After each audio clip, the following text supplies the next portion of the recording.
সালাম আলাইকুম। বাঁচলে গাজী, মরলে শহীদ। একজন মানুষ যখন এই চেতনায় তার নিজেকে ধারণ করে ফেলে, তার জন্য পৃথিবীর সবকিছুই জয় করা সম্ভব।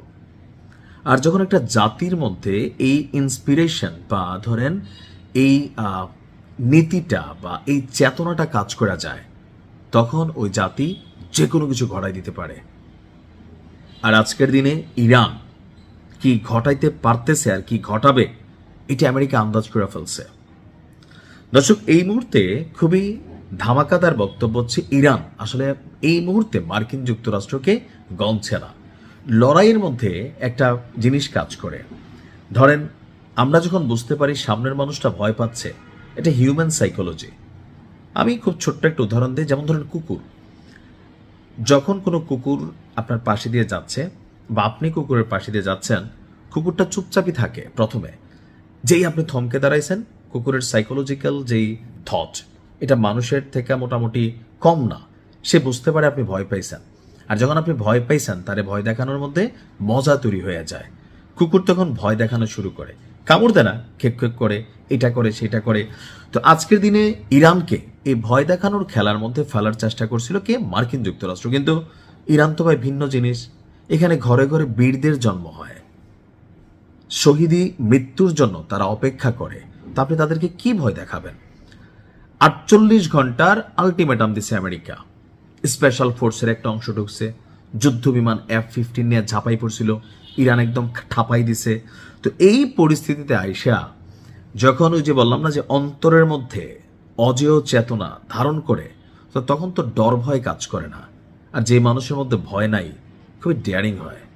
তো ইরানের বেলায় ঠিক একই ফিলিংস কাজ করতেছে। আজকে আমরা দেখলাম যে যুক্তরাষ্ট্র 48 ঘন্টা যুদ্ধবিরতির একটা প্রস্তাব দিছিল। কেন বাবা? তোমরা তো অনেক পাওয়ারফুল, যুদ্ধ করো। 48 ঘন্টা ইরান কেন যুদ্ধবিরতি দিতে হবে? কারণ হচ্ছে ইরান একসাথে যুক্তরাষ্ট্রের যে সাপোর্টিং অ্যালাইগুলা, অর্থাৎ মধ্যপ্রাচ্যের যে মিত্রগুলা আমেরিকার, তাদেরকে যেভাবে ঠাপাচ্ছে, ইরানের একটা টাচের বিপরীতে 10টা টাচ তারা বিভিন্ন জায়গায় করতেছে, যেখান থেকে আমেরিকা প্রেশারাইজড ফিল করে, প্রেশার মানে তারা পায়।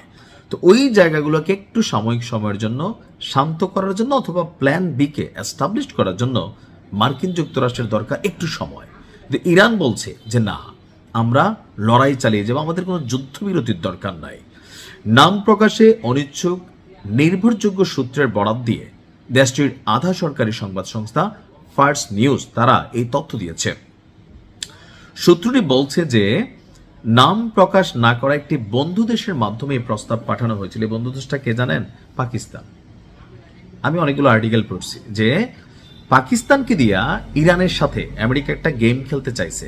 আর পাকিস্তানের বর্তমান ক্ষমতাসীন প্রধানমন্ত্রী শাহবাজ, গুটিবাজ, মির জাফর সেই কাজগুলা করতেছে, মধ্যস্থতা করতে চেতেছে। কি দেখো, ইরান আমেরিকার সাথে থাক, দরকার নেই, যাও দিছো তো 2-4টা খিচ্ছ না, মনটা তো শান্ত হইছে, ফার্স্টও কিন্তু ডরাইছে, থাক তোমরা মাইনা যাও, আমাদের মান সম্মানটা রাখো। কিন্তু ইরান কয় না, খেলতে নামছি, খেলবো, হোক মৃত্যু অথবা বিজয়, দুইটার যে কোনো একটা অ্যাচিভ করব। ইরান লড়াইয়ের মাঠ থেকে পেছনে যাবে না। আজকে ইরানের যিনি এই মুহূর্তে ক্ষমতাসীন সর্বোচ্চ নেতা আছেন, তার স্পষ্ট বার্তা, ইরান যুদ্ধের মাঠ থেকে পিছনে যাবে না। পরিস্থিতি যাই হোক, ইরানের জনগণ, ইরানের সেনারা তারা জীবন দিতে প্রস্তুত আছে।